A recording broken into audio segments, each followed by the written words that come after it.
Rydych chi wedi ymuno â cofrestr gweithlu gofal Cymdeithasol Cymru. Da iawn, rydych chi bellach wedi'ch cofrestru ymarfer yma yng Nghymru ac wedi dangos bod gennych y gwerthoedd, y sgiliau a'r hyfforddiant cywir i fod yn weithiwr gofal cymdeithasol. Nawr, gallwch elwa o'r buddion niferus o ymuno â'r gofrestr. Yn gyntaf, bydd gan bobl ffydd ynddo chi gan wybod eich bod yn dilyn y cod.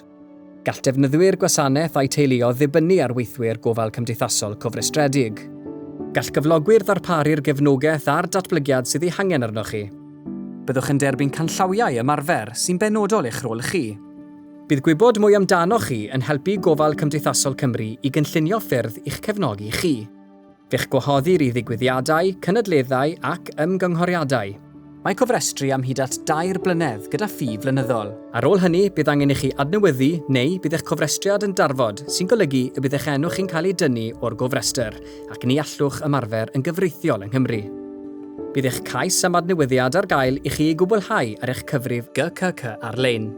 Yma, gallwch hefyd ddiweddaru unrhyw newidiadau fel eich cyfeiriad, manylion swydd, gwybodaeth bersonol a phroffesiynol, a thalu eich ffïoedd.